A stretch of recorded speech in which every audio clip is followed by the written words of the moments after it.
What's up, podcast world? This is your host, T. Huff, with Hollywood Hate Me. Thank you for coming and checking out the first episode of Hollywood Hate Me. You could check us out on HollywoodHateMe.com. We have some other episodes on there, but I'm excited to share with you the episode today that I have with Scott McMahon. Scott McMahon of Film Trooper. You can find him on FilmTrooper.com. Scott McMahon is a fellow podcaster, but Scott McMahon has over 100 podcasts already. So he's been in the podcast game for a long time, and he just loves to talk film, and he has a lot of knowledge about indie film and stuff that you could check out on his website. So some of the stuff that we talked about on this episode with Scott was how to use your film to build awareness and a tool to sell other items. We talked about what's on the mind of indie filmmakers and new filmmakers. So me and Scott talked about a lot of great stuff. We had fun during this conversation. I hope you guys have a good time listening to it. Are you an aspiring filmmaker looking to leave your mark on the big screen? You've come to the right place. Welcome to Hollywood Hate Me with your host, T. Huff.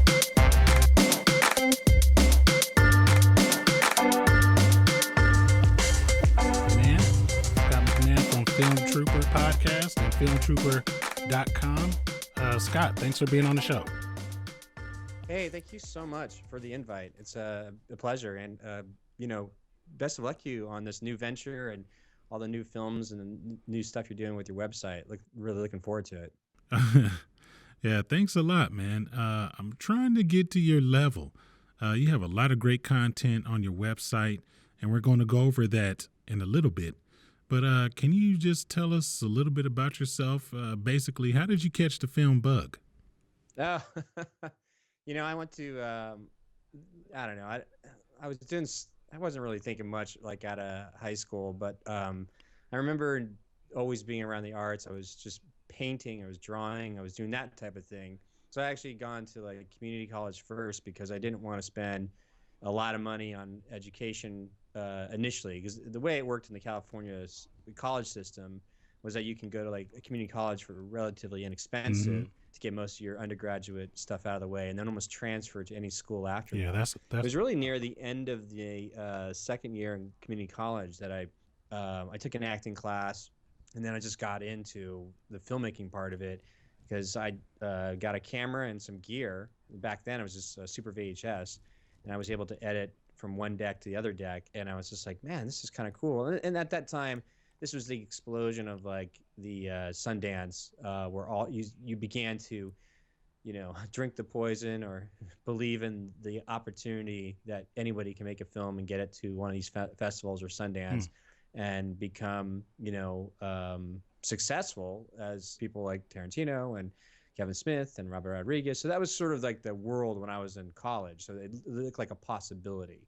So it was mostly like my background in art. I got to a place where I wanted to see it in motion, faster. okay. Because I was studying like art or then animation, but I wanted to see it go faster. I think that's why the live action part of it got the bug. So back then, that's when I got the bug. And when you're young enough, you're stupid enough, you thought like, oh, maybe I could try this. Maybe I can make this work. Yeah. So you got the bug, and it sounds like in college, or was it before college, or? It was really college. I mean, it was always around you, but it never was a serious thought until I was in college. That's why I felt like it was a good thing that I had 2 years to sort of just kind of get it out of the way to try a bunch of different things before narrowing down on this one particular discipline. Okay. Did you face any opposition as far as becoming a filmmaker? The problem was my dad's an artist, so he encouraged it all the way. That's great. That's great. I think mostly he was excited that we were going to buy some equipment because at his work he was using it. So and also any opportunity not to pay for college for me was a bonus too. Oh yeah. Like hey, if you could, because he was thinking like if you're going to do this is more of a vocational thing and you can get into it and finish out your college and one of those things, and it's not like the investment we can make into the equipment could have a long-term, a better effect than maybe the degree itself. So he was thinking pragmatically like that. But in hindsight, I wish maybe we'd kind of gone back and got another degree in marketing or business or something.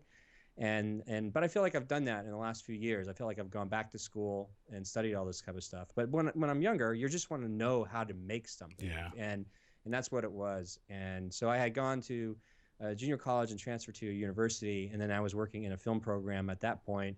And then I began to work really closely with a lot of graduate film students that had access to equipment. So I was an assistant to a lot of these graduate film students and their projects. And that's where you just want to get your hands on equipment. And that's what really got the bug. And at that particular point, it was like after college, you're working as many odd jobs as possible to apply that skill set in the industry. Okay. So what was your first screening like? My first screening of one of your films, like your early films. Well, like anything back then, I remember making a short film, but it was done on video, so it was on Super VHS and so on like that. But I got enough people together that we had a showing at my old high school. Like it was like just a handful of people, but that was just neat to bring people in, have everybody a good laugh and stuff like that. Okay. But it wasn't until I made a lot of bad short films where you're supposed to. They're like so self-indulgent and they're crappy and you're editing, everything's bad. But I was putting myself into it because I was also acting at the time. So it was like I was getting my chops up. But everything I did got a little bit better, a little better. So it was encouraging. And I made one that was decent enough that I was at the right place, right time, that it was I got a chance to interview for Sony PlayStation before it was even PlayStation. And they needed somebody to run like the video production department at that particular time. And because I was the right place, I was like at the right price, meaning like the right price or place. Cheaply. Yeah, I was young and they were paying me cheaply. But I was excited just to have access to all this equipment that was just stored in this storage room from like another dissolved entity of Sony. So they just had like just hodgepodge, equipment all over the place. And I felt like this mad scientist putting it all together and just working at night after work, just getting my skill sets up and learning the digital part of things as that progression evolved, going from analog to digital. So I've seen a lot of it, the incarnations that way. But I was just happened to be there, the right place, right time. And I stayed there for over 12 years and eventually ran the cinematic department where we made the pre-rendered movies for a lot of the PlayStation titles. So I got a chance to work with some of the best visual effects artists in the industry, everyone who's worked on from Star Wars, the Lord of the Rings, and the Matrix, and so on. And that was just a huge playground. Oh, that's awesome. You sound like you got a lot of experience right after film school. I mean, that's pretty much every film student's dream, actually. Yeah, I was there. At the particular time I was there, like I decided to stay with Sony for so long because I was like, at the time, video games were becoming much more popular, more lucrative, and everybody wanted to get into the video games. And I was thinking I should just stay put, as opposed to like jumping ship and trying to make a film like I had hoped for. Like that was your dream in college. You try to make something and then get it to a festival and then be discovered. That's sort of the dream that still probably exists today. But that was a dream back then, yeah. That is a plan for a lot of filmmakers today. I mean, that even when I was in film school, that was my plan. I had my thesis script ready to go the first year of me attending film school. I knew what my thesis was. I knew my thesis was going to be my calling card. It was going to get into Sundance. It was going to be a huge success. And then, I was going to get picked. I was going to get picked to make that feature film and then and start my filmmaking career. Yeah, like we have chosen you, exactly. I think it's funny that there's that quote from Mike Tyson, or it floats around the internet, but it's like everyone has a plan until you get punched in the face, and it's and I guess there's another way. Joseph Campbell says that there's a quote. I'm paraphrasing here, but essentially like, until we get to that place where we let go of the life that we had planned and accept the life that's bestowed upon us. And the kind of a thing like, even though we're looking to do a journey, sometimes the unexpected or things that happen, the beauty of it is to try to get to a place where you can embrace that. So yes, I like everyone out there is thinking like, I would love to be able to go to school, you make a short film, make your feature, be discovered, and be part of the industry working system. But now that we have enough information over the years, Be a part of the Hollywood especially with system. the online being so prevalent. It kind of reminds me of used car sales. So for the longest time, I remember people used to get ripped off at when it came time to buying Hmm. cars, or it was just like this absurd vortex, But as soon as Yes. information became available to everyone, and there was enough reports that everybody understood, like how much a car really cost, or there's price comparisons that you can bring to the dealership, or if you do your homework enough, you can tell like exactly how they're going to make their money. So you at least know what their incentive is, so that you can come as best prepared as possible.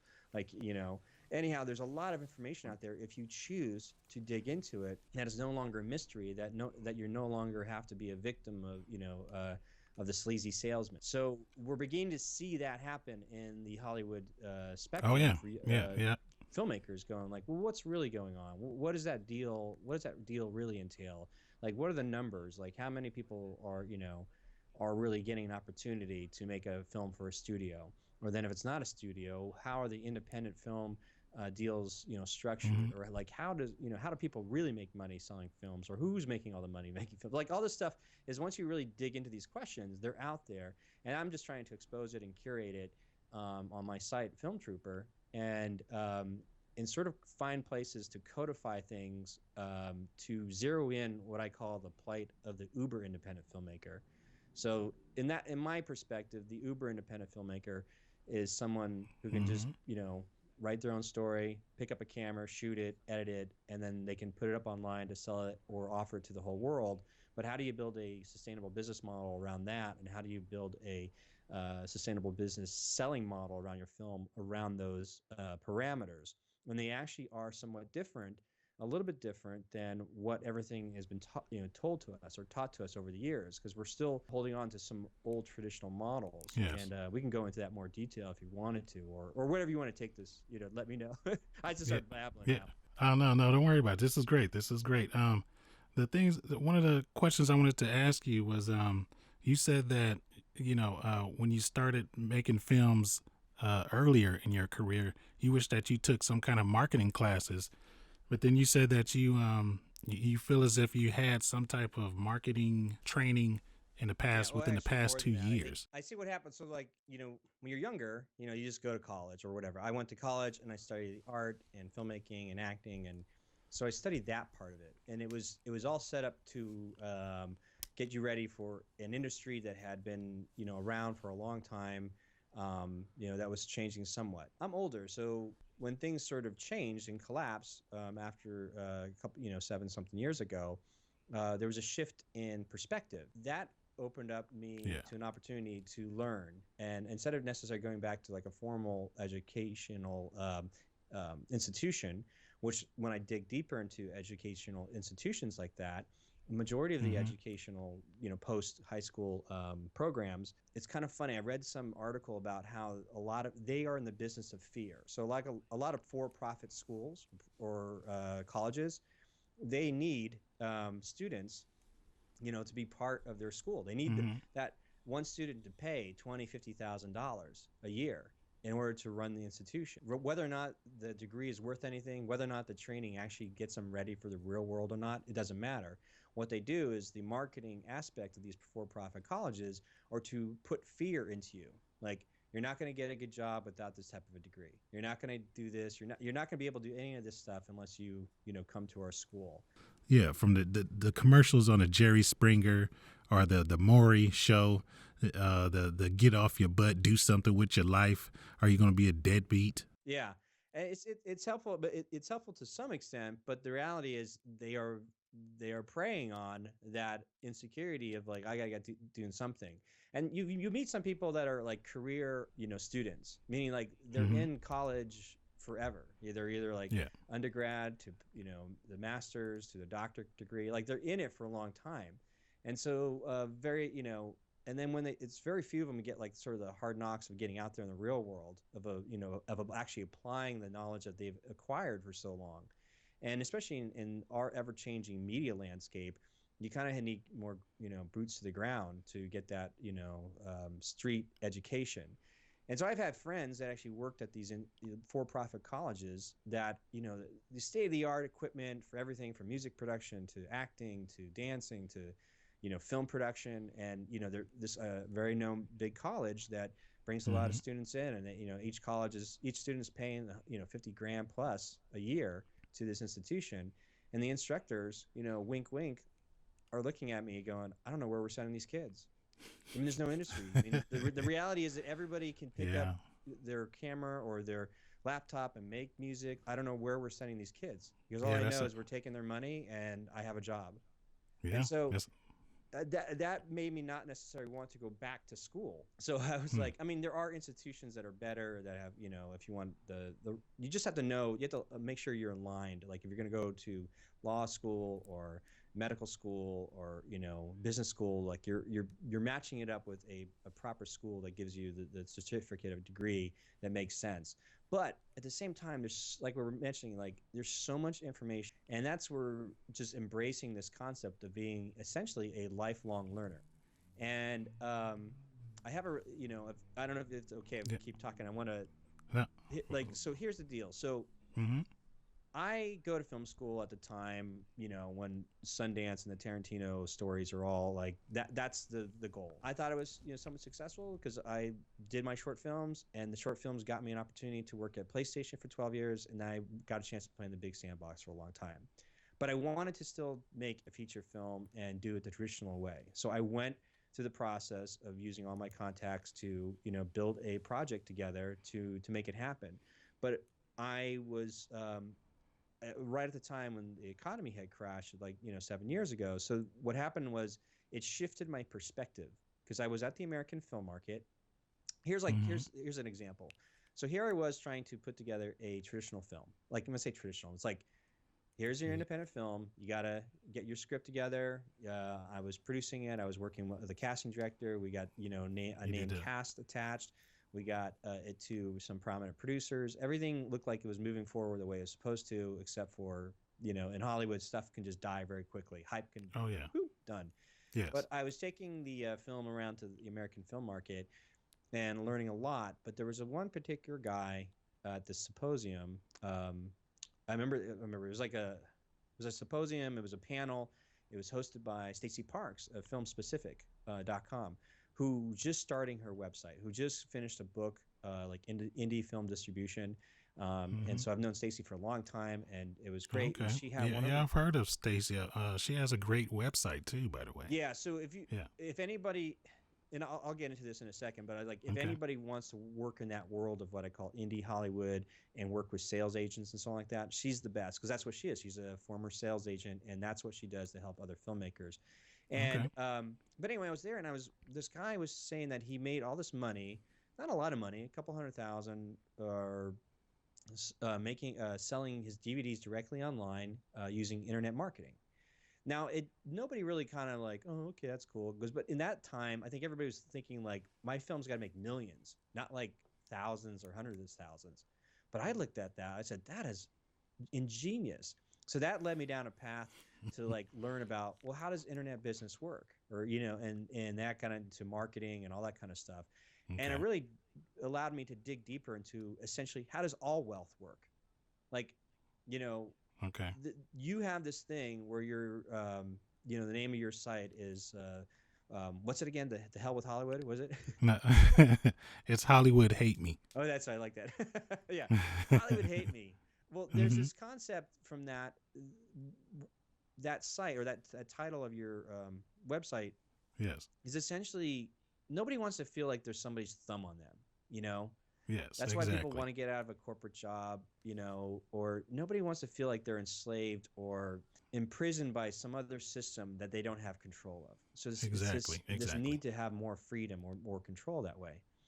And so that's why I was looking into like, well, how does like wealth all work on a bigger scale? And then I started to get on a macro scale, like how does that apply to the world of the uber independent filmmaker?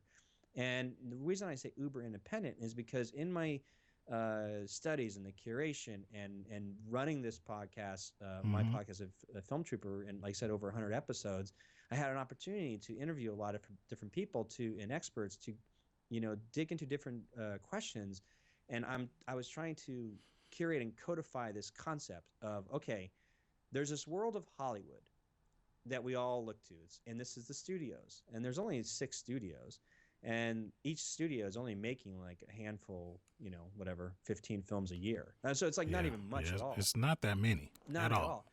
Yeah. And so we're not working that world, So then everything that's outside of the studio system, anybody who's assuming more equity risk, and so like if the studio's not paying for your movie and you are doing it, and you're having private investors and so on, essentially that's independence. But that's indie Hollywood. And in indie Hollywood, there's all these other sub companies that operate on the international market.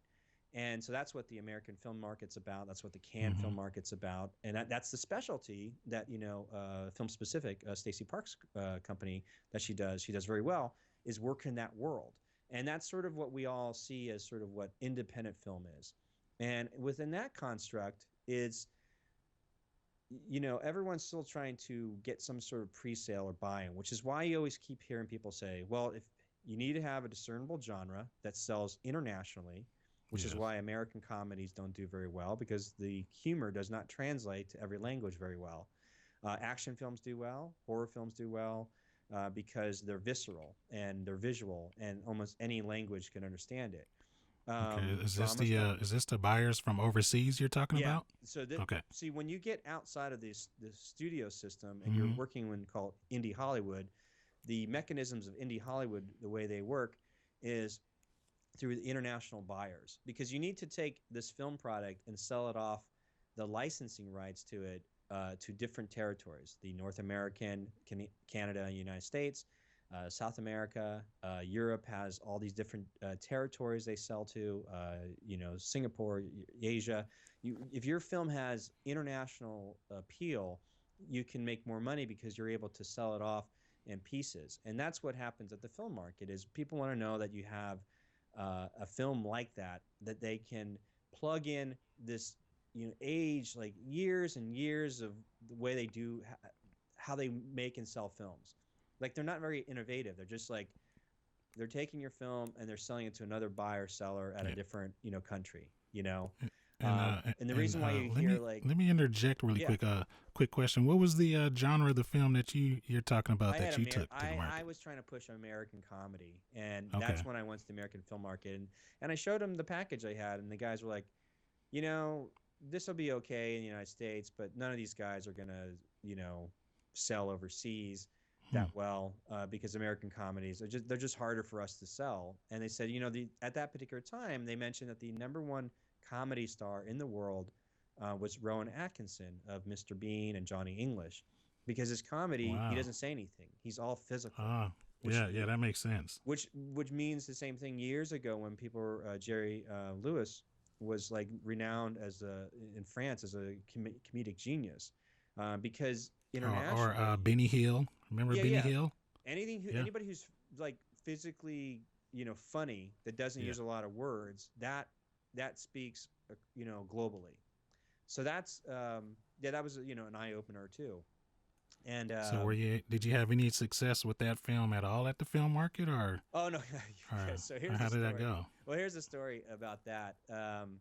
So a couple different things. Like I had gotten the film to a very prominent producer, who everybody in the team, was really, really high on the project. Like, yeah, this is going to be it. But the last guy that had to make the call was the guy who owned the company, the producer of the company. And the reality is, super nice guy, but I realized that he doesn't do comedy. So there was a misalignment. It was one of those things like, you know what? I was selling my shoe design to a hat maker. It just it wasn't a fit. Even though he might be a really prominent hat maker, it wasn't for me.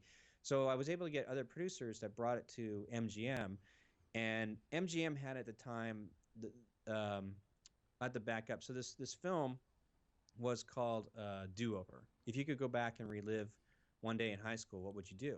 And the poster was created with 4 dudes, like the universal symbol for man, like if you go to the bathroom. So imagine 4 of those guys, and it said 4 dudes with a plus symbol, with the universal symbol for a woman with a little flame above her head that said "one hot girl" plus this little swirly symbol for time portal. So it's Hmm. 4 dudes plus one hot girl plus a time portal equals do-over. If you go back in time to relive one day in high school, what would you do?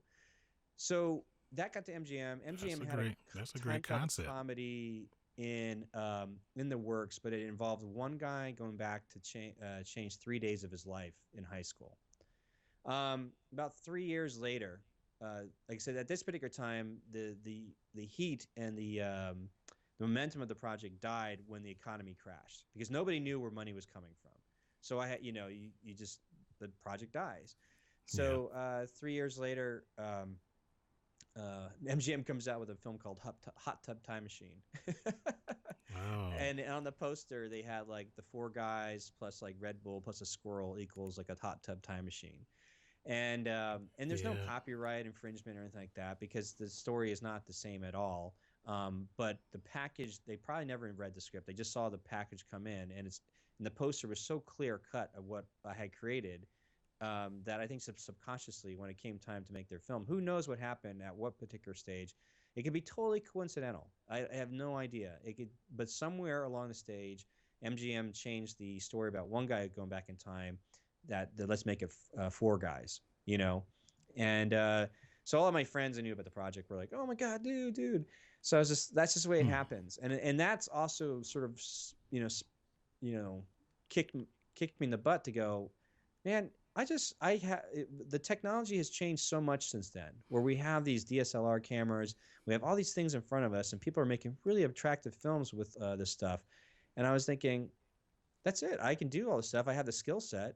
Let's just go out and make a film and not worry about the market because I was always trying to think about like what I need to write to the international market. So I always felt like I was somewhat compromising. I just never felt 100% good about anything I was putting together. Or my production background would stop me Hmm. halfway through the writing of the script. Because I would write a script, I start writing, and I'll stop and go, "Oh, there it is. I just wrote $1 million scene." It's like Yeah, yeah. I've done I that would a couple of times too.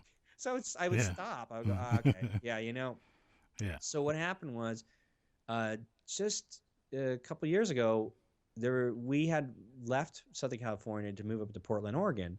Okay.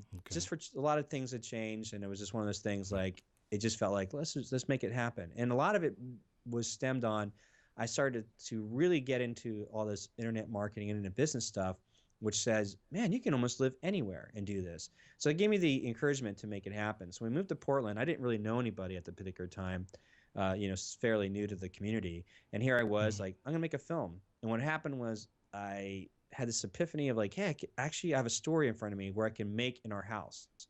And I wrote it fairly quickly and Hmm. just start putting it in motion. And I didn't plan on it. I Okay. thought I would be able Okay. to But get like a small crew. all right. And Before you get further into oh that, yeah, let me yeah, ask a yeah. quick question. Because one of my questions I have for you is like what came first, your idea for your film or the whole marketing plan for the film?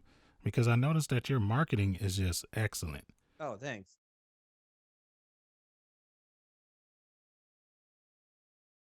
I will tell you, the idea came first. The problem is every expert out there is saying like you need to build your audience right away before you even have a film. And I realize a lot of people are saying that. I don't think necessarily ever made a film. I tell you why, because I try to follow those rules of like building it for the market, like building for somebody else. And as creative people, sometimes we have no rhyme or reason. There's just like, God darn it, Yeah. I got to just make something. Yeah. I don't know why, and Exactly. I just Exactly. need That to that's express or how just my make this film, happen. the idea for a bag of chips came about. Um, Okay.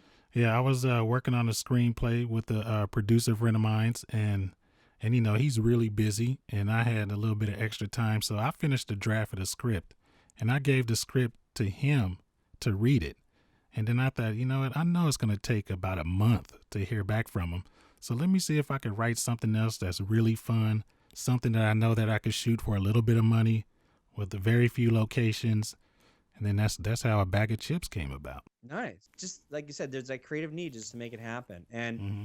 I knew um, from all my studies that films were not beginning to not make as much money as you think they do, especially online. Yeah. And at this particular time, there's a lot of changes were happening. Like I saw that people could actually make a film and submit it directly to iTunes without a distributor, and your film could be placed on iTunes uh, alongside a Hollywood studio film, and that just blew my mind. I was like, that can happen. Yeah. And from that, but I started looking at the real numbers from that and studying the concepts of conversion rates and all that kind of stuff. And I was like, and I was able to get privy to some real numbers that gave me the insight to say films are not making as much as you think they are on video on demand. They're actually making very little. Okay. And especially if you're someone who's just making a film, putting it online, and hoping you have drive enough traffic that people buy it. Just because it exists on Netflix, just because it exists on iTunes or Google Play or anything like that, doesn't necessarily mean you're going to make hundreds of thousands of dollars. Not even close.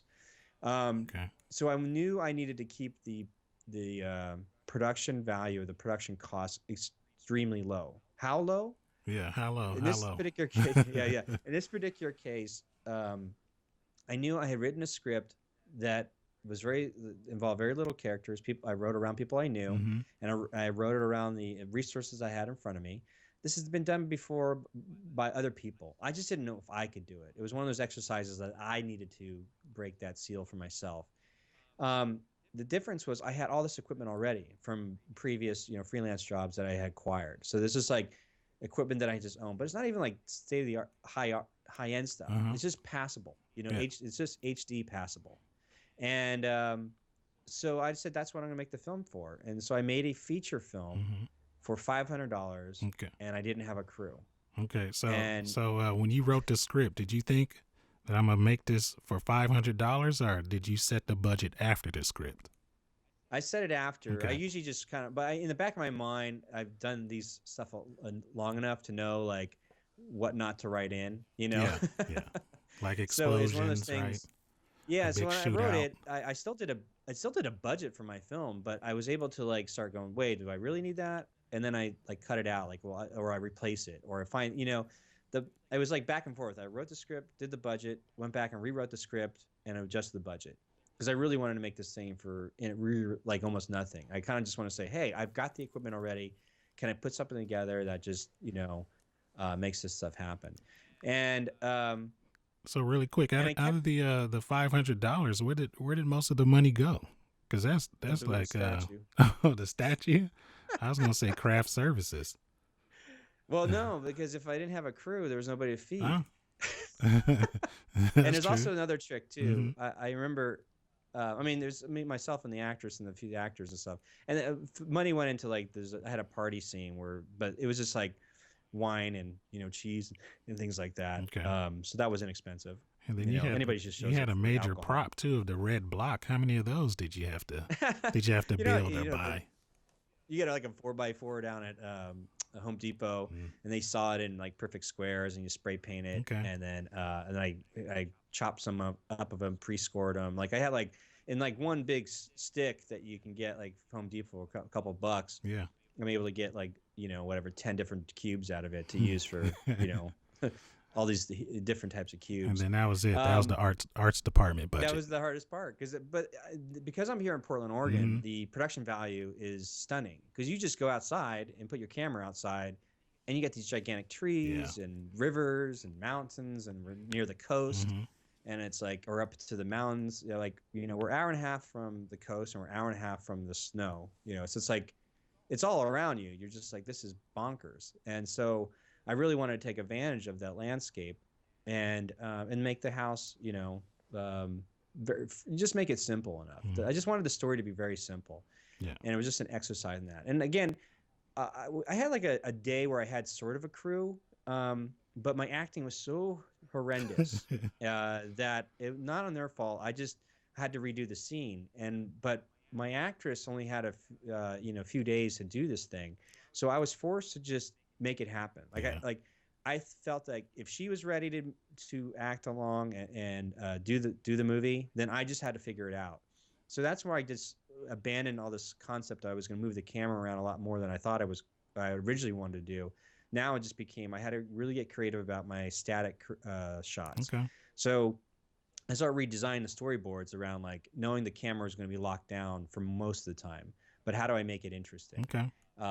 And that was it, and I really kind of just kept it simple. It was like start with a wide establishing shot, which would be, we see sitcoms. I don't know if you Yeah. remember like Oh yeah, Seinfeld, of course. Come on, Seinfeld. they always have that little or whatever it is, and it was always like outside the apartment building Yeah. or it was outside the restaurant. Like it was like the stock footage they always use of like, this is the location we're in now, and it cuts to the inside of the apartment or the coffee shop.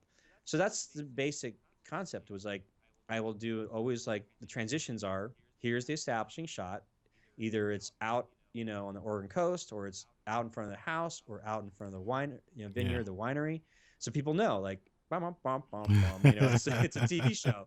And then you cut to like, there's a medium wide establishing the two characters, so we get that sort of master, and then you go to medium and you go to close up. Yeah. And then what I did was always make sure, because the cube was a character, I would always have like a shot of like the cube in the foreground where the actors in the background. I noticed that. Blurred out. I noticed that the some of the shots were well composed. I could tell you put a lot of thought into it, and it was nice that it wasn't, the entire film wasn't just handheld. The big staple for low budget, just to be handheld because you just want to have it handheld. You know what I mean? And And so, how many days was the shoot? It was on and off. I would only work like 3 hours at the most, maybe 4 hours at the most. And one way to get around the mealtime thing too is like just sort of schedule around mealtime. So if you start at like, don't start at 7 and don't have breakfast. People like me, the actors. It's one of those things. It was such a small group of people, and they're my friends and stuff like that. So it's not like. But I knew going into it, it's like, I think there was only a few days that I actually had to pay for pizza or whatever it is, like the worst type of lunch food ever. But it's like essentially you plan around. Here's a thought to get around the mealtime, or you can always have craft services, but it doesn't have to be elaborate. Just enough there's food there. Yes. But you can go from like, you shoot from like 9 to 12. That way people show up, they know they should have fed themselves. Like if they went to a normal job. A normal job's not paying you breakfast, And so they're only there for 3 hours, 9 to 12, and then maybe there's a lunch break between 12 and 1:30. People show back up at 1:30, and you wrap up at 5. And people are like, well, how do you get a film? How many shots can you get done? And I took the Ryan Gosling film Half Nelson. The DP, the cinematographer, actually won an award at Sundance for his cinematography for that film. And the way he described making that film was that they lit the space. Okay. If anybody's, obviously made a film, knows how long things take, because every shot, if you're setting it up, like lights have to be tinkered, set up, the sound, everything's, each time you move the camera, each time you do a setup, it's like so much work has to be done to like, adjust everything for that one setup.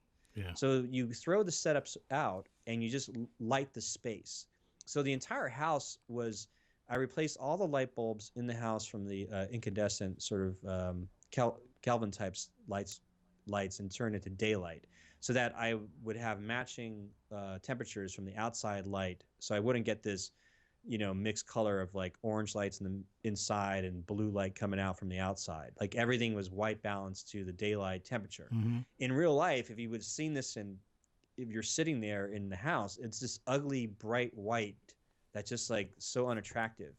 But it looks great in the camera because it's white balance, it's corrected. So I made sure the entire house was like, lit, like all the light bulbs were, switched out. And so I always had daylight coming in. And then I had like one key light source, just a fluorescent light, key light that I can move around just to fill in, for close-ups. And we were able to get through the scenes faster because I just needed to set up the camera. Okay. And the microphone was on a not necessarily a shotgun mic. It was like it's a Rode NT2. I forget what it's called. NT2, I think. It's a hypercardioid. Somebody could help me. I'm not like an expert. Hypercardioid microphone. Yeah. Okay. So it was enough to pick up a wider range. Okay. And that was held off screen on a boom mic with the sandbags and no boom operator. I just had to make sure that everybody was sort of in the vicinity so I can catch the audio. In hindsight, I really should have used these portable lavaliers that everybody could have on their body, that goes to a separate recorder that they had, and in a combination of that kind of style Okay. would be helpful. And then on top of that, I really should have spent more time in what I call catching the wild sound, or poor man's ADR. Yeah. So like when you're done shooting a scene, like, okay, everybody stop, let's redo the scene, but make sure that we're getting the audio really, really clear. So you can pull the microphones out or get close to the microphone and have the actors, all of us, just redo the scene.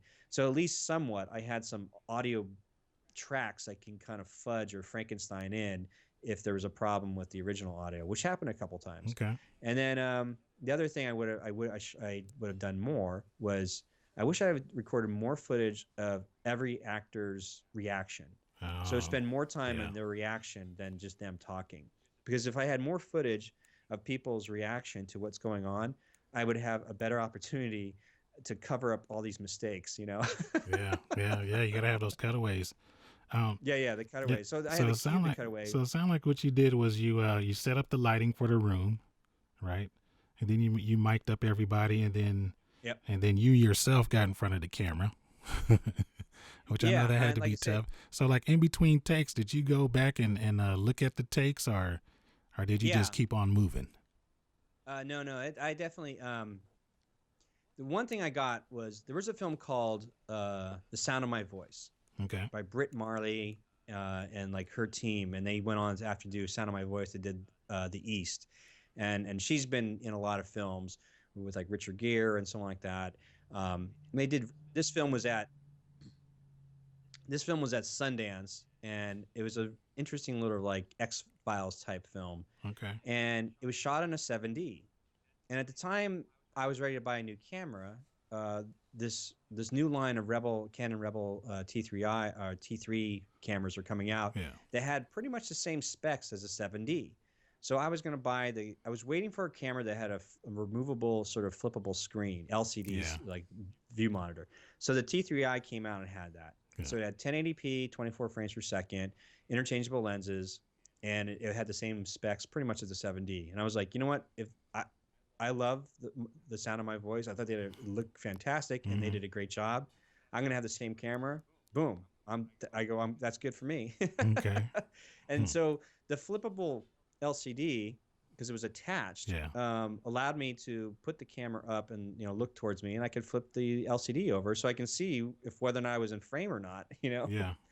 And then I would hold up like another boom mic, or like a mic stand with like a little focus card, and put it right where my face would be, or and then focus there and just go for it. But there's a lot of shots that are somewhat soft or almost out of focus.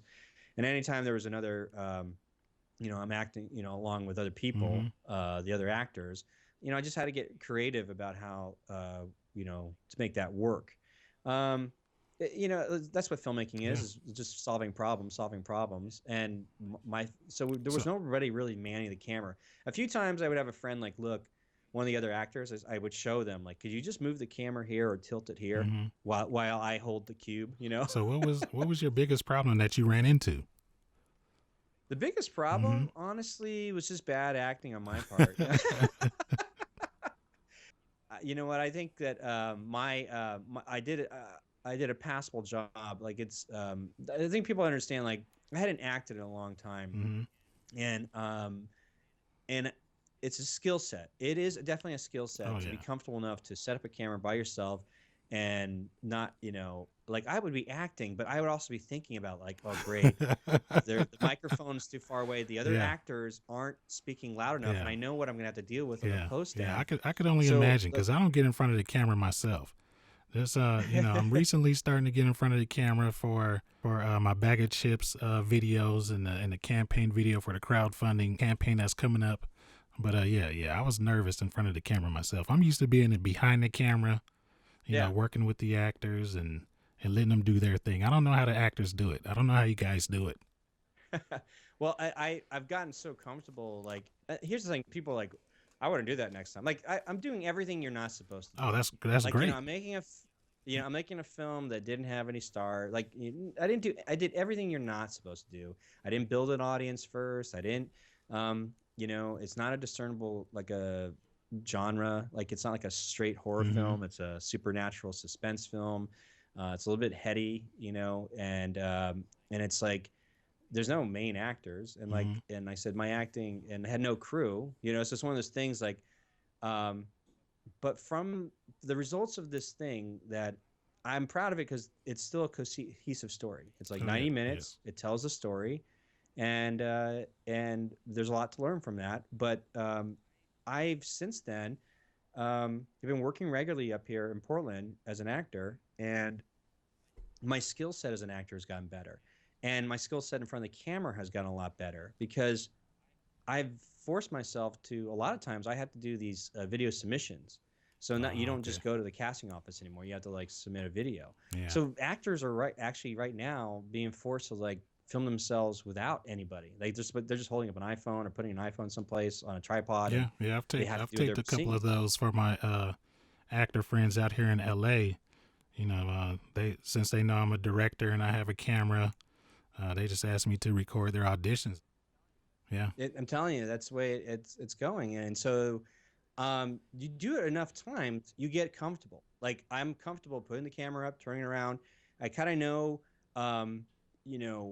if I'm going too big with my performance or I need to go smaller or, what works. And it's just a skill set. It's a craft, like it's something you just got to get used to. And I know it, people, there's other things traditionally you probably shouldn't be doing that, but I think things are out. Whatever tradition was is out the window now. Like there's no rules. Okay. So that's what happened. Speaking of tradition, let's talk about after you finished the film. After you finished shooting, you went to edit. How many days was that? How long did it take you to edit? It took a couple months. The actual shooting wasn't that long. It actually went a lot faster than I thought. It was done on weekends. Was done after work. So I was only getting 2-hour, 4-hour chunks, and maybe like a one full weekend. Okay, and was you editing during the week, or in between the shoots? Yeah. Like so that I would kind of edit it as I was going, because as the footage came in, I would just I at least start assembling it to see what I had, and I had to do some pickup shots here and there. But it basically started from like October, and then we finished like early. Like in February, like in terms of, we know the shooting was like October to December, on and off for like almost 2.5 months, and then the editing took a couple months. But that once I got going, I was like, okay, the meat of it, the core of the edit was done fairly quickly. But then it's all the cleanup, like color correction, the clean up the sound, the audio, and adding all the sound effects and stuff like that. All that stuff, that last 10% is like takes forever. And while you were editing, did you begin to build your website for the film? Yeah, so that's exactly, because I did the Cube first, and then didn't have Film Trooper. And what happened was, I finished the Cube, and at that particular time, Vimeo on Demand was just launched. And that was like, oh, great. I could just upload it there, and I have an opportunity to sell it online. So I knew I was sitting here going, I finished my film. Vimeo on Demand has just come out. I can upload my film directly and start selling it to the world online. And that's when I go, nobody knows about this thing except for the initial premiere that I had. And I made, some sales and stuff like that. And I was like, I'm curious, like all the things I've studied prior. I go, I want to take all this stuff that I've been very enthusiastically interested in, and I want to have a home base where I can expand the education, to explore the education in a more formal setting via a blog and a podcast. And I will use the Cube as sort of the litmus test. And so the way I sold the Cube was, if you ever go to a film festival, the first thing after you watch like a screening, somebody in the audience during the Q&A of the director, someone is going to ask, what did you shoot it on, and how much did it cost? They asked that at yours too? Or what was your budget? They asked that after yours too? Yeah. Well, I jumped the gun. I basically told them ahead of time. So that way, the thinking here is that nobody cares about what your film is about, pretty much. Because if you're going to film festivals, if you're going online to independent film blogs or people in the film community, indie film community, nobody cares about really what your film's about. They want to know how you made it. That's true. what they're really interested in.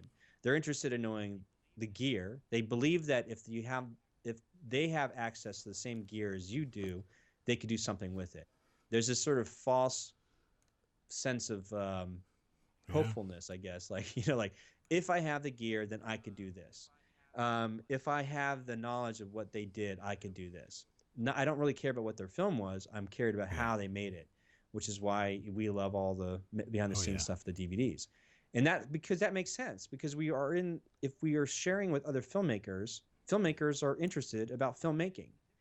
And the difference was, so I knew that's going to be like the first foray into marketing this film. And I marketed it as the $500 feature film with no crew. And so that's the catch. I'm just jumping the gun. Like, you're going to ask about it anyway if you saw it at a screening. So I'm going to tell you. And so then, and that's who the audience was initially, was to sell to them. But I'm in the middle of remarketing it because I own the film. No distribution company owns it, so I can do whatever I want with it. And I could be the George Lucas. I could come out with a special edition. But the thing is, what it is, I discovered during this exploration on Film Trooper for the last year and a half, was like, you know what? There's a whole new audience that doesn't know about this film because they're not filmmakers. And even though I have like no stars in my film, and I don't, it's not a discernible genre, there is a theme to it. And there's those people who have expressed interest in the film that are not filmmakers, gave me indication that I should explore it more. And so the theme of my film is letting go of fear and worry. So the thing is, the marketing side of things is that will be my marketing message. So if you go online and you do like a Google search for letting go of fear, and then it comes up like, and worry, and depression, that type of stuff. There's like whatever 250,000 searches per month on that kind of keyword search alone. So that tells you people are interested. So my job is to craft the film as a message, an advertisement per se, to that theme, that marketing message. Now, what do you sell? What I'm learning, what I've discovered is that all our films right now, to compete with Hollywood, our films are nothing. They're not only worthless, but they're not as worth much as you think they are. Especially if you're just going to put your film up online and hope to make some sales back.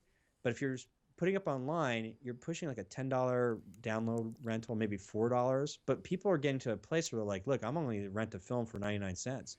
Yeah. I'm comfortable renting a film for 99 cents to $3. That's true. If you go to iTunes, Amazon, that's what they're selling. That's what they're renting films for. So you're like, that's a lot of transactions that you have to make to sell a 99 cents product. And it's like, oh man, so there's got to be another way. So the reality is, our films, honestly, are just advertisements. They are the amplifier to something bigger. They are the springboard to something bigger. And the bigger thing is what you actually sell. Okay. So with the Cube, being that the marketing message in the new year that I'm working on is selling it to a whole new audience that are not filmmakers, but people that are interested in how to let go of fear and worry. And how does my film kind of tie into that? That's my job as a marketer, to bring that message to them so that they might be interested in the film. But at the same time, I use my film as a springboard to try to sell something of a higher price point in order to account for the reality that I only may get a handful of like a couple hundred transactions, or in the world of business, it's like you're only gonna get a couple sales. You're not going to get 1 million sales. You're only going to get like 500 people buying your product. So instead of selling them a 99 cents product and only making $500, if you can come up with a different product, like $100, times whatever 500 sales, is $50,000. So it's beginning to shift the perspective and thinking, and a lot of stuff is already happening online with online businesses, and that's sort of what I've really dig deep into at Film Trooper. And Film Trooper has allowed me to explore these questions, to explore the plight of the uber independent filmmaker. Like, again, if we're not playing in the same world as Hollywood or indie Hollywood or the indie spirit world, like if you are not playing that world, then the rules are different for us. And we have an opportunity to change it. and look at things differently. And that's what I'm excited by, Yeah. moving Yeah, forward yeah. with all this type of stuff. That's where I really that's what really caught my attention about your website and some of your YouTube videos. Like for your film, The Cube, what would be your film? The Cube is an advertisement for what exactly? Like, can you give me an example? Sure. The first at the gate, because when I made the Cube, I didn't have Film Trooper. So the Cube allowed me to advertise Film Trooper. The how do you make a $500 feature film without a crew was the gateway to, like, okay, that's the first barrier. Meaning, like, anybody can make a film now, especially, like, I am like one of the case studies that says yes, you Okay. can. You can even do it without a crew. Okay. We're not talking short film. We're talking a feature film Mm-hmm. that it can be done. And so, like, okay, that barrier is broken down. And then because of services like Vimeo on Demand, VHX, Distify, Gumroad, and even paying an aggregator to get it on iTunes or Netflix or Amazon, the world of distribution, to be able to have your film seen by the world, that has been broken down Yeah. completely. So those two major things are no longer a problem anymore. So the last thing is the problem of marketing. So the Cube allows me to market Okay. Film Trooper. It allows me to market the concepts and the stuff that I'm exploring on Film Trooper. The great thing about the Cube is now I'm going to, because what I discovered was that we are not in the film business. We're all in the business of license exploitation. Okay. And that means that the power of film is whoever owns the license of that particular property can exploit it, which is why we see Transformer movies being made, because they are an advertisement. You got to the sell toys, the the cups, the Star, pillow sheets, that kind of stuff. right? I mean, Yeah. Mm-hmm. yeah, anything. But then at the same time, if you're not like the level Transformers, maybe it's like a romantic comedy. Maybe there's like cookbooks that are made from it, or or novels Or or coffee plays. shops, Like, I mean, right? goodness gracious, look at all the Broadway Mm-hmm. musicals. They're like derivatives of other films, like other property. It's other licensing IP, and so we have the power to do the same with our own product. So when we wrap our heads around, like, well, if they're making Transformer movies to sell toys, what can my little independent movie sell? That is a natural progression and natural alignment with what my Okay. movie's about, which is why we really need to connect with the theme of our movie, because every story has a theme. As long as we know what that theme is, then that becomes our marketing message, and then we can figure out what products best suit that Okay. marketing message. So in the case of the Cube, like the first out the gate, again, $500 feature film with no crew, Yeah. that was to filmmakers, other filmmakers that are interested in what this was, that advertised Film Trooper, that brought people to Film Trooper. Now I have an opportunity to switch it, because now I own the license, I control it. No distributor has rights to it. And so I can go, okay, I'm going to choose to take the theme, which becomes my marketing message, the fear of letting go of worry, letting go of fear and worry, that's the theme. And so I build like a marketing campaign around it to bring people in that are interested in that topic. So I have to create content, marketing content around this concept. And there's this Buddhist theme to my film. And I was telling you, like, the majority of the $500 budget went to this very expensive, like, Buddha statue that plays a prominent part in the film. So there's a lot of people that love buying like anything with Buddha's quotes on it, or Buddha statues. People have Buddha statues out in their garden, with waterfalls or whatever it might be. And so my job is to sell the marketing message, to try to provide actually value, maybe educational value, about how you really do let go of fear, worry, and overcome depression. Not that I'm an expert, but I can be someone who can be curating the proper information and repackaging it that is in a sellable form, either in a book, either in some sort of video course or things like that. But at the same time, I can upsell to a product such as a Buddha statue or several different Buddha statues. So somebody might really be a just statue that you made, or a statue that you had manufactured? No. Or... I'm just I just be an affiliate salesperson. Somebody else makes it, and I'm just basically saying, I just want a piece of the commission from the sales, but I will direct people to the sale of the Buddha statue.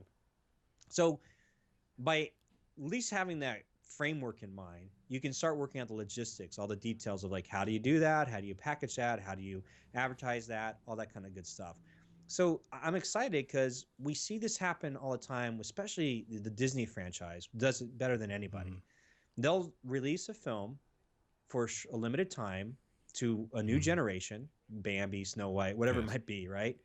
And they put it away in a vault. And then years later, they re-release it.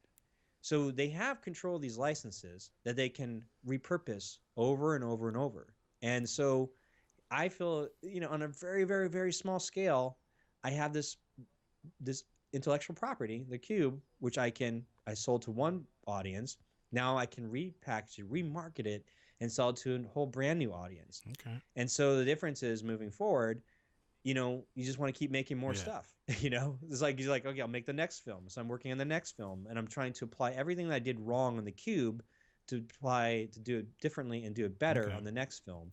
And Film Trooper allows me a place to share all that stuff because it's sort of like this working blog where we bring in experts in, we dive into deeper thought. And then this year, the 2016 year, like I want to be the year of application, like applying the knowledge of everything that I've been talking about or exploring for the last year and a half. Okay, that's great. Yeah, basically, so what you're saying is that we have to think of using our films as an advertisement. It could be an advertisement for ourselves, the filmmakers. It could be an advertisement for the company that we are developing, the intellectual properties such as a website, the podcast, or merchandise. And you've also mentioned Film Trooper a couple of times, filmtrooper.com. Do you mind telling us what is a film Originally, trooper? yes. Yeah, originally Film Trooper was described as a filmmaking entrepreneur. And the original tagline for Film Trooper was helping filmmakers become entrepreneurs. So that it was that way for a long time, but just beginning this year, I have to sometimes take your own advice. So like it was there right in front of my face, but I didn't realize it. It's most filmmakers don't want to be entrepreneurs. And there's a thing in the marketing world where they say, you've heard it before, you got to sell the sizzle, not the steak. Or you've got to sell the benefits, not the features, or sell the results, not the process. That's true. So they're all the same thing. So helping filmmakers become entrepreneurs is the actual stake, is the framework of what needs to be done. But that's not very sexy. It's not the sizzle. The sizzle is the result. And when you become a filmmaking entrepreneur, a film trooper, the concept is really what do you want to get out of it? And that's the new tagline for Film Trooper, because now it's Film Trooper, filmmaking freedom for the independent. Because that's eventually what we want. We talked about earlier, this feeling of like having a thumb on you. You don't want that. Nobody wants that. Like you, in your whole thing, like Hollywood hate me. There's this feeling like, man, Hollywood hates me.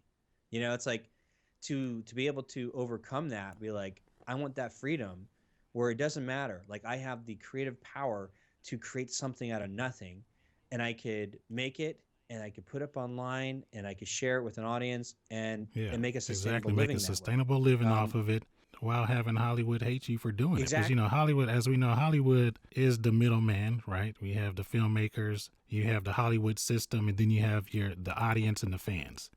So with like what you're saying with Film Trooper, and like what I'm trying to do with Hollywood Hate Me and my first feature film, A Bag of Chips, is to just cut Hollywood out of the system and be able to make a living. Let's say if Hollywood does decide to come knock on my door, I'll have some bargaining chips. I have something behind me, an audience, a fan base, because I know that I could sell it to them directly if I don't like what Hollywood is bringing to the table. Yeah, and it's true. And I think here's the one secret I think everybody needs to wrap their heads around. Nobody is making money as for artists, independent artists. Like there's always these outliers. So like everybody's like, what about this person? There's always like an outlier. Yeah, but in majority of the real world situations, is nobody is really making money selling books. So if you're an independent author, you might be writing books, but you're not necessarily making a lot of your money selling them. You might make some, but not enough to be sustainable. Same with things with musicians. There's enough reports out there showing that musicians aren't necessarily making money selling their music anymore. And the independent filmmakers are in that world now. And so that's okay, because what it is like we're really digging deeper to like what the art is, and what it serves, and what the bigger business is. There's that old saying like, the railroad business went out of business because they thought they were in the railroad business. If they would have really believed, if they would have understood that they were in the transportation business, they would have invented, researched, had an R&D department, and embraced the automobile, the horseless carriage, so the horseless buggy or whatever. So it's like boom, and Kodak basically went out of business, went bankrupt, because they thought they were in the photochemical processing business and not the business of preserving memories. If they were really in alignment with that concept, like we are in a business of preserving memories, they would have saw the digital technology and figure out a way that how does this help us preserve memories? And that's where they failed. And so Apple stopped becoming a technology company years ago and has been described as a lifestyle business. So their products just serve a Yeah. lifestyle. So Yes. here we are as filmmakers. We are not in the film business. Your film is, one part of it, but really what your film is an advertisement. But a lot of Hmm. filmmakers, artists hate that word. So I say replace it with the word amplifier. It's an amplifier for a bigger concept, for a bigger world. Mm. And that world, you as an entrepreneur, a film trooper, a filmmaking entrepreneur, that bigger world Hmm. that your creation spawns is where you need to figure out where to monetize. So you monetize it by, Yeah. hey, I did a audiobook, I did a graphic novel, wait, I can sell these bizarre pillows that just somehow they're connected to my movie. It's a natural Hmm. extension of what our film's about. And so, Yes. entrepreneurs have a way of like looking at the world that way in terms of monetizing different aspects. And Hollywood does the same thing. That we can do it on Yeah. a really, really small scale, and we don't have to be susceptible.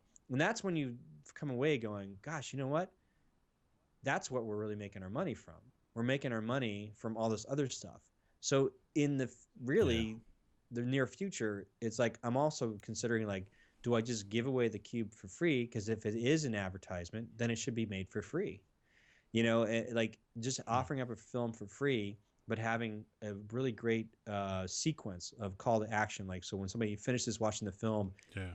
there's something to do, something that engages them to do something after, to take some sort of action that sets them into this cycle of where there's a potential to sell them the actual, product, a product, like I said, the Buddha statue, training Hmm. courses, whatever it might be, that makes them think like, wow, I want to be I want to be connected. I want to spend more premium money towards something that this film got me thinking about, you know, because Hmm. right now, Yeah. if we sort of still play the same game as Hollywood, my film up online is competing against whatever Marvel films out there. You know what I mean? Like the general public doesn't care.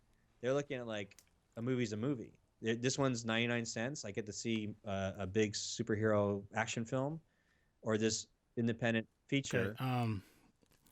So back when I was looking through your website, yeah, I have Yeah. to say your videos are like crack.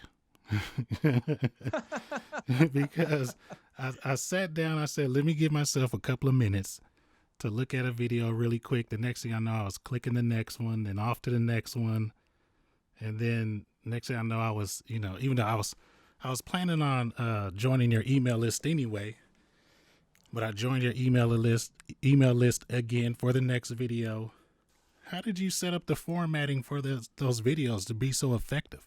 Oh, so that's that's a lot of a long time of trial and error. So, you know, when I launched Film Trooper, again, I did that all along Mm-hmm. too. Like everything I'm doing is there's one Just thing by about trial and one thing error. about entrepreneurs. They say like you just need to take action or massive. You just need to start get it going. Like it's never going to be perfect, and you're going to have to learn the way and fix some things here and there. So Mm-hmm. I had originally just had something simple, like if you want to get the free gear guide that I created, which is essentially a list of all the equipment I used to actually make the film, the Cube. That was Mm-hmm. my first free gift for anybody who wanted to get it in exchange just for an email. The reason why emails are important in the world of online marketing is there's this whole concept of like you don't want to build your audience or your business around on rented land. And rented land means like if you're building a huge Facebook following, like years ago, a Yeah. couple not too long ago, Mm-hmm. people built like these huge a bunch of likes on their Facebook page, and then all of a Yes. sudden, or YouTube, had all these people subscribe to the YouTube channel, but you don't own the platform. So YouTube or Google changes their rules, as does Facebook, Mm-hmm. and you can suddenly lose all those followings or access to all those people that you were following you. Because Yeah. now Facebook forces you to pay to reach the people that like your page. There's no freebie anymore. But Hmm. if you were able to have a majority of those people on your email list, then you control that world. And so when you control the communication to your fan base, you do it through email. Social media is there to get the initial conversation going. But if you want to offer something premium for free or something enticing, you want to get them onto your email list. That way you have protection. It's just you want that protection again, so you're not having somebody's thumb on you. And Okay. so that's why they say don't build on rental land. So Yeah. I knew I needed to build at least that an email list, and the free giveaway was the free gear guide, and it's still offered up Mm-hmm. there. But I wanted to give Yeah. something more because I wanted the experience. Like, if I was like a filmmaker who just stumbled upon my site, I wanted to be able to give as much value as possible. Where they're like, okay, cool. There's a free video series on the new adventures of film distribution. I'll fine. I'll put my email in, and boom, there's a video. And so my Yeah. job is Yeah. to, And the value's there. It's there. yeah, now it's there, but Mm-hmm. now it gives them an opportunity. It says over the course of 3 days, you'll get the three videos because it's broken up like acts: Act One, Act Mm-hmm. Two, Act Three. I'm telling a story. So if we're going to be storytellers, it's my job to tell a story to lead you down this path. And I actually literally take the framework of Joseph Campbell's The Hero's Journey, Uh-huh. taking you as a viewer through the ordinary world, through cross the threshold into the unknown world, where I show you all the the things, trials and tribulations, and then we get Yeah. to this dark night of the soul, and that leads us to the third act, which is essentially retrieving the elixir or having this newfound knowledge. And so I crafted that way so that you at least were entertained. That's what my hope was. Yeah, yeah, yeah. I was in it. Like I said, it was like crack. I mean, I was entertained. I was getting a lot of valuable information, and I even like. I think I've watched it like 3 times now. Oh, cool. So, Yeah, and then there's another thing that I'd throw like a one little, I don't know what they call it. What they call it at the end is like not a prologue, the epilogue, like the end. Just yes. some little tag that Mm-hmm. says if you want a little bit Mm-hmm. more information, then you just have to do this one thing. It's for free too. But what it Yeah. does, if those who are interested and make it all the way through all the videos, and they go through to get the fourth video, that tells me that they're really interested. And in the Mm-hmm. marketing world, what you're trying to do is get you don't want to get like a huge list that are like the bad type of customers. You actually want a small list of like really loyal people that are really interested in what you're doing. Um, Okay. because if you have a huge list, you in an email service provider, you have to pay for those people. So you Mm-hmm. want to basically just be paying for people that are really want to be there.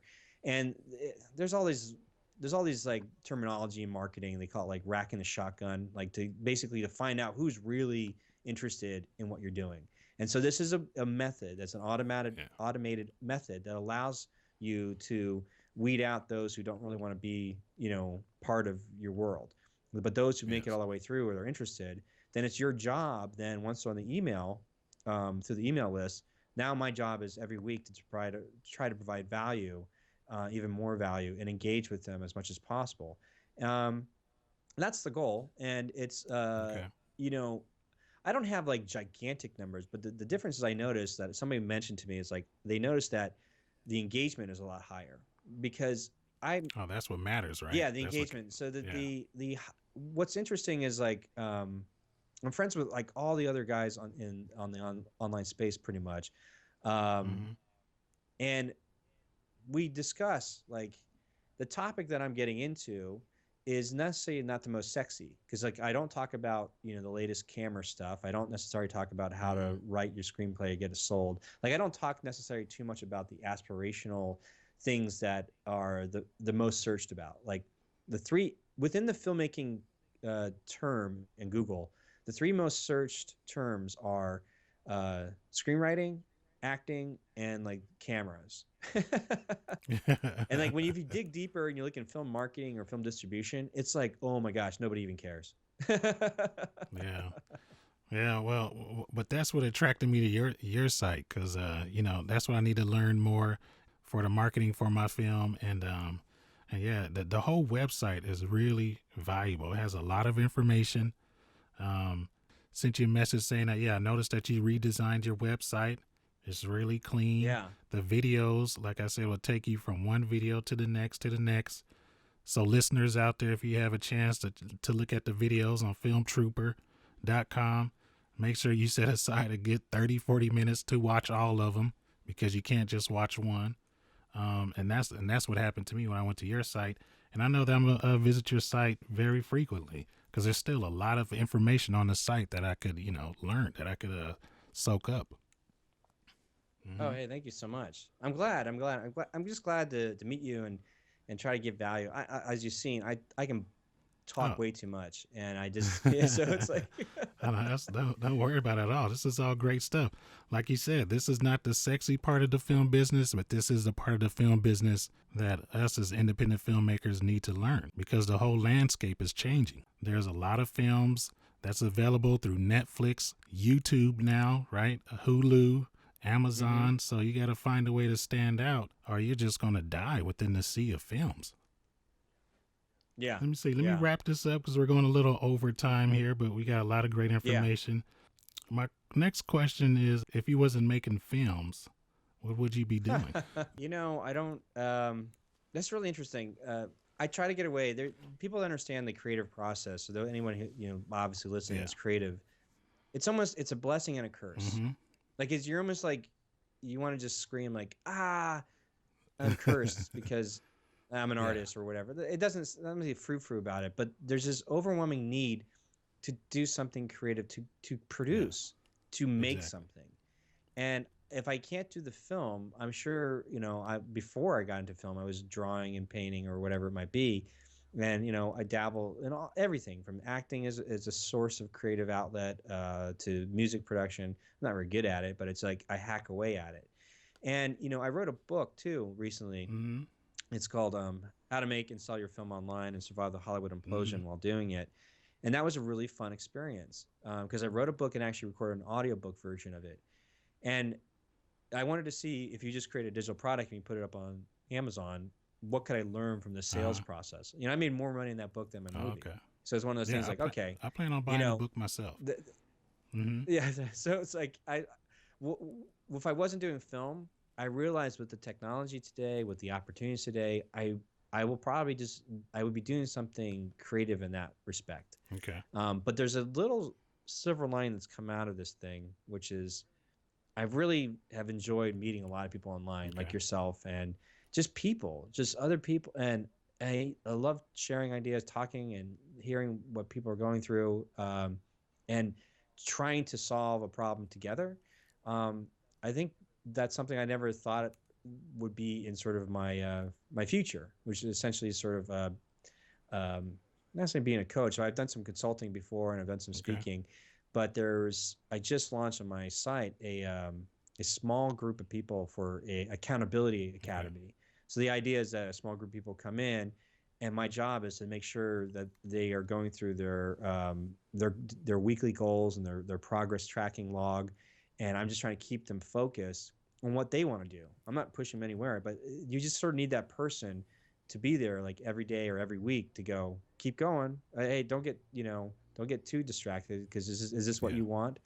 Or, just that kind of thing. And I realized I like that. I like meeting people. I like talking to people. And that's something I didn't expect from this journey with Film Trooper. All right. Yeah, you told us about your book that's on Amazon. We could find it on Amazon. And how else could the Hollywood Hate Me crew I got it all set up now up? where if you just literally go to filmtrooper.com, the landing page for that website allows you to go, oh, this is what he's about, and there's all this stuff that they can watch the free video series, they can get the free gear guide, and also a bunch of other freebies that I offer. And then they get to, listen to the podcast. The podcast is on iTunes, Stitcher Radio. It's going to be on Google Play.